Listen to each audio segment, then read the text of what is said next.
BetOnline remains your number one source for all your sports betting this season.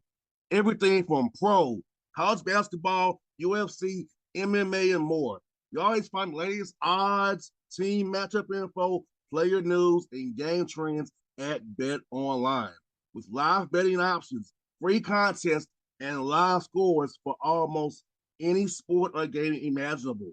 Bet Online is truly the fastest and easiest way to bet all your favorite leagues and events. Head to the website today or use your mobile device to join and receive a 50% off welcome bonus with your first deposit. Make sure you use the promo code BELIEVE, BLEAV, to receive your rewards. BetOnline.ag, where the game starts, was a proud sponsor of the Bossman Show on your radio.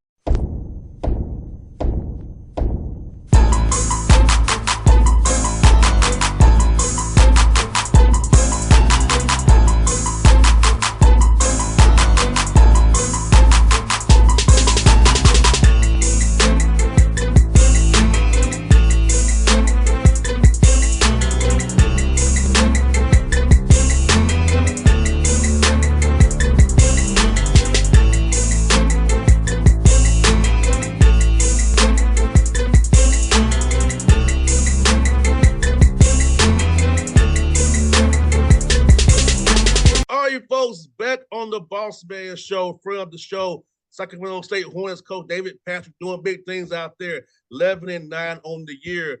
Coach Dave, what's up, man? How's things going out there in lovely capital California, Sacramento? Lighting the beam out there, as I hear you got God say now. I love it, man. Going awesome, man. Going awesome. It's finally the rain stopped and the sun's out. It's about 60 degrees out here, so life's good so far.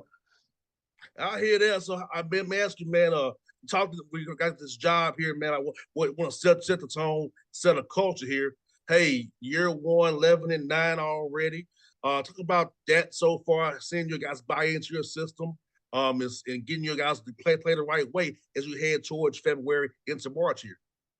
Look, it's been great. Obviously, since I spoke to you last, we've come a long way in terms of building the culture and having guys buy in. And I say this all the time. A lot of people say culture, but they don't know they don't really follow through with it. And our culture is how you walk in a room, how you act, how you carry yourself, how you compete every day in the classroom and on the floor. And it's paying off. I think our 11 wins so far is the most in the history of the program in terms of year one. And we got a long way to go in the season. When I look at the league, we're undefeated at home, which is a great sign. We've won some road games, which isn't always easy in year one.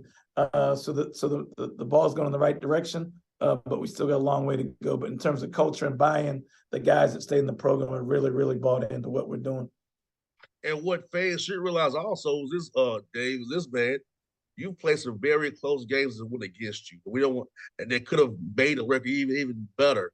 And what I say to that is, it's good to happen now rather than come March in Boise, So learn from it now. And we can't get close game practice in practice because it's not the same intensity. So having to execute when it counts and with referees and another team, home or away, is going to teach these guys when it gets tight in Boise on what needs to get done. When that scenario pops up again. 1,000%. We've been in some situations, man, and you see it in the NBA, obviously, and even in college. We've been down on the road 26 and 28 points in the road. So a lot of teams would fold in and say, man, let's just move on to the next game. But we were down 26 Thursday, cut it to 2. We were down 26 a week ago on the road, or 2 weeks ago, tied it up. And so the resiliency of our group is great. And we've won some of those games too, because we were in some close games early. But to your point, man, in any conference play, close games are going to be what the game's decided on, even in conference tournaments. And so I'm glad we're going through it now, because like you said, there's nothing like doing it in game as opposed to practice play. No doubt. And also it goes this another layer that I think fans will sometimes realize is that, hey, these are possession games here. It's not talent. It's not X and O's. It's really a free throw block out here, loose ball here, in and out here or there, setting the screen or moving pick. It's little small things that the box score doesn't capture, or the regular fan who's not in tune to the game can't see, that determines wins and losses. And even in your conference, the Big Sky, while Eastern Washington is 8-0, it's not that much different from them and the team at the bottom because of, I always mentioned, it's possessions. No, it's one possession games, and we try to tell them the first possession of the game is just as important as the last possession. I think the lay fan just sees what happens at the end, where the shot goes in or somebody misses a block out. But that block out or that gamble defensively that you may do in the first half can come back to bite you at the end of the game, and that's growth. And when you look at a lot of these games, NBA, college, that's where games are won and lost. Silly turnovers, missed blockouts, not making the extra pass, the easy play, not diving on the floor. And when they're one possession games, all those things matter. No doubt. And I think there's coaching the right way, playing the right way. That's what that really means for me. As you know, I told you, I already talked last year that my dad's a coach. So all the things are in my head. So I see the game differently than most fans do because I'm watching certain things. They're like, oh, it went in. I'm looking for how was the gaps was what part of the court was taken away. We're playing half the court, what we're doing here. So, but it's like all those things matter. Gameplay discipline matters. Scouting reports matter. And how did you guys understand they need to improve their games because the other team scouts too? Other team has you as shooters last year, can't shoot, lay off them. Same thing you do. They doing it up. So how do you beat your own scouts? How you go about that with your guys, get them to see that part of the game as well?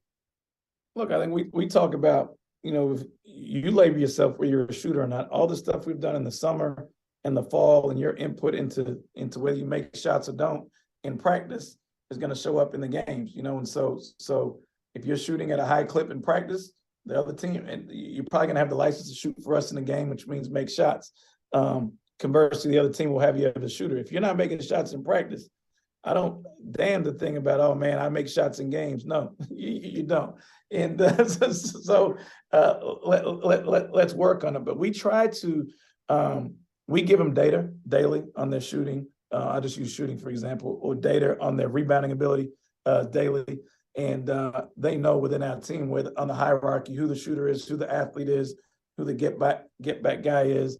And then I think the biggest challenge for all players is knowing who you are. If you're a shooter, shoot. If you're a rebounder, rebound. If you're a defender, defend. And we use the data we use in practice to label, what you are. And so going into a game, we're hopeful that they know their roles and they can live up to when we're playing. No doubt. Walk about your team is this DP is this man. You all don't really shoot as many threes as other teams do, and you win in the game. It's kind of an old school way of playing the game. It's not too many threes you shoot. You only shot of the year 139 threes the whole year. That's some teams way blow players their number, double your number, but you are winning games by doing a different way. Talk about that as well. Not having to rely on the three ball just to win you games every night. Yeah, no, I mean, I wish we could, but our team's not made up, like that. We are, I think we shoot a high percentage from three, other than this last road trip. But we like to play inside out as opposed to outside in, just because the way my team's built. When you get here year one, we got 7-1. Our post players 7'1", 270. Our other post is 6'10", 240. Our three-man 6'9". So we're big, on the interior, especially for the Big Sky.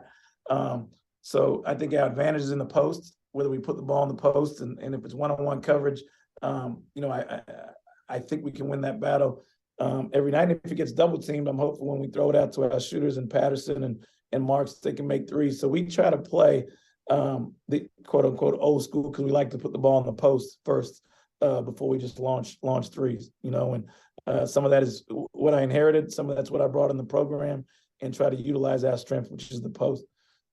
I'm really reading a lot about Zach Chappelle. Tell me about that young man and what he's been to your team. I saw him got some player of the weeks here. So tell me about him. Look, Zach's averaging 17 points a game for us.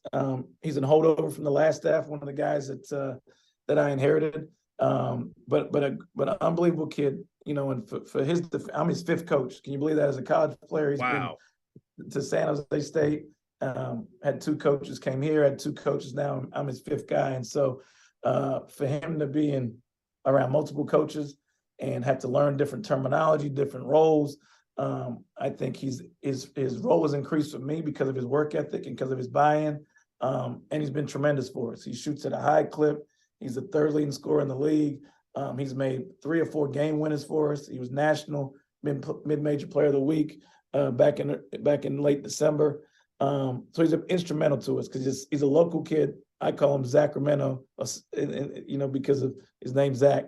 No doubt. And yeah, but he embodies what you want in a student athlete. He's in grad school. He's a straight A student. But you want him, for me, you want your seniors to have great years, but somebody that's a holdover, that's bought in. You want him to be the guy that kind of has a good year in year one, and he's so far doing that for us. No, that's better having 5 coaches in 5 years of being a player. That just blows my mind. That's that's a resilient kid right there. I'm pretty chill, dude. I don't know if I can deal with that myself. No doubt, man. It could have been easier for me to leave again, right? When new coach, you don't know me, and an easy time to leave, but he didn't, and he's bought in, there's sometimes I want to get on him in certain situations, but I'm also like, he's still learning like what I want, and he's probably had to change that mode, 5 times in his career as a young kid. Like you said, true knowledge is like learning a different language. Like you come in speaking French to him, like I'm used to it in English. This is French to me. So so I get it. You think sometimes you don't want to overthink things. I know playing football for me, having a new OC my junior year was like learning a whole new language. Yeah, a new I knew what a post was when this. Yeah, no doubt. I can definitely get with Zach on that. For sure. Yeah, it's tough, man. It's tough, and we got a lot of them, right? I got 9 or 10 transfers, so it's different. They're learning 10 different languages and how I want things done and how to act around me. We had lost the other night on the buzzer at Weber, and we're at the airport, and I just walked up to the guys and was like, "Boo," because they didn't know how to approach me. I'm like, "Man, dude, we lost, man," but I'm not the kind of coach to like not talk, but I guess previous coaches weren't allowed to talk to, or they were a little bit rough around them when they lost games, but that's not me, so they're still trying to learn Coach Patrick in my ways. I hear that, man. I also want to ask about Mr. McCray. I was averaging a double-double, pretty much 10 rebounds a game, 11 points a game. So you say you have the length to do it on the inside. Look about like in the big skies, small league, a little faster, got guards here or there. But this kid, I'm averaging double for you, making an impact both ends of the floor for you. Yeah, look, he was in the top 10 in the country in rebounding going into this past weekend. And I've been fortunate to coach Callum before. Callum was with me when I was the head coach at UC Riverside as a freshman. Now I get him again as a fifth year senior. But he's a load on the block in terms of his size. He's a little bit a poor man's Jokic. Like he can get on the block. He can also play on the perimeter and a really good passer. But has great size and feel around the rim. I think he could average more than he's averaging, to tell you the truth, because he's somewhat unselfish at times in the post instead of putting that shoulder on guys. But a throwback, a lefty that can really score on the post on both sides of his body, and a really, really good passer for his size. No doubt. And what I like about your team is this DPs, this man. You go 8 deep already. You can really go 9 if you need to. And I think when you get the boys in a tournament situation, having 8, 9 guys, when guys get tired of their second night of a back-to-back or that third championship game, hopefully if you get there, you need to have that depth to be able to throw guys out there and not run other guys to the ground on night 1 or night 2. No, you're 100% right. And when we went on this road trip, I went deeper into the bench, and I learned this from Coach Porter Moser when I was with him in Oklahoma. Like, I got to look at this thing through a microscope, which is daily, and a telescope, which is the conference tournament. And the only way I can get my depth going is by throwing them in games now. And some of these freshmen in Quadri Adams and Kier Dang, where I've played more minutes for us lately, because I think we can go 9 or 10 deep and not lose a beat. And that's my goal going into the conference tournament, because it's hard to play, 3 nights in a row, even in the NBA with the best athletes in the world. So for our guys that don't have the same, we don't have the same masseuses. We don't have any masseuses, by the way. So to have depth, I think helps you later as March rolls around. You need to call Ice Tray from Oklahoma and say, hey, man, donate us a masseuse. You got that big contract from the Hawks. Come on, Ice Tray. I know, man. I know. I'm just waiting on one. I just need one pair of shoes for my man. I'm gonna reach out to his daddy though one time and ask him, can we get some shoes from Trey? I hear that, man. You got a big game this week, man. Montana. Travis DeCuire does a great job up there, been there for a long time, man. Talk about what you see for those guys on the film as you get ready for this opponent here. God, Travis, you said, is a good friend and a great coach, and somewhat dominated this league. He's been in this league 9 years and been in the top two, probably 9 years in a row.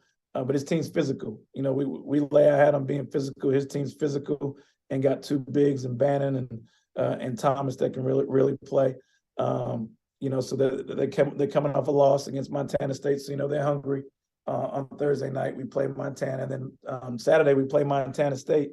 And Danny Spreaker, who won the league last year. They won 23 games last year, and I think they're second right now in league. And so they're an NCAA tournament team. That'll be a tough challenge for us because we're big. They're probably bigger than us. And so that'll be another good challenge for us. At home, though, this weekend. Hopefully the fans will come by and cheer you all on against my man Spreaker. Spreaker's been my guy on my man staff, the full to D. Dietrich. But, you know, hey, I will be very neutral this week because I like both of them. Oh no, we family. You know, the crazy part is we text each other after every game. You know, me, him, Diedrich, we all grew up together when we were starting off as assistants. And so, you know, the neat thing on this journey as a coach, man, is like we're all assistants making no money. You know, just trying to climb our way up the tree. And so, to see Danny doing well at Montana State, to see Trav, who I looked up to as a young coach in the profession, doing well, to compete against your friends. Is great, and it's what you hope all young coaches can be in our shoes one day doing the same thing. Now we'll ask you about two of you guys you signed in the period in November. Bowen Beatty, a center from Australia, and Mr. Nunn, a guard from Australia. Talk about those two young men. What they'll be bringing to you guys the Hornets next year, man. Yeah, we're excited with first of all with Bowen Beatty. You know, he's a 7'1", probably 7'2", 4'5", out of the NBA Global Academy and Center of Excellence in Australia. A very skilled athletic post, can play inside out. And the loss of Callum McRae at 7'1" was hard to find somebody that big. I think Bowen's a little different because he can really run the floor well, really pass. We expect him to make an immediate impact for us as a freshman. And then, as you talked about, Bailey Nunn is coming in as a point guard from Australia. Just a heady point guard that can really make shots, can play in pick and roll. He's playing semi-pro over there now for the Knox Raiders, so he's played against men. And I think that the good thing internationally, you get these guys that have played against men. And so their freshman year really isn't their freshman year like a lot of our U.S. kids. And so we're hopeful Bailey can come in and make some big plays for us next year. No doubt, man. Well, I think it's going to town, DP. I know it's a big week for you. Graduate time for me, man. I was enjoying our chats, man. I love Sacramento. I was just there. I told you off the air. I love coming. I got a few friends out there, man. So hopefully we come out there next year. I can catch you. You'll be in town. But I know we got a trip coming up, West Coast trip. I go to Denver, Utah, Portland, Phoenix, and somewhere else. Have you come to Golden State yet? You came to Golden State yet? No. Yep, the 2nd of January. Got it. So you already came to that swing. Well, yeah, I'm gonna catch you somewhere. Yeah, no doubt, no doubt. If not not here in the ATL, I'll come down there because I got to come see my guy. I was actually just texting with Amir at Kennesaw yesterday, so I got to come down and see y'all at some point.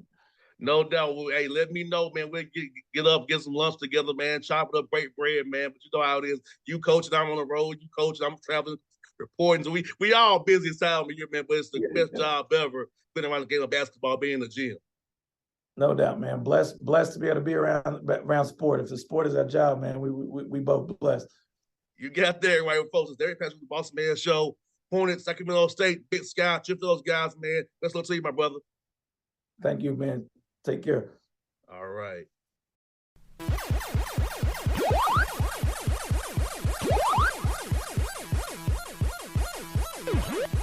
BetOnline remains your number one source for all your sports betting this season.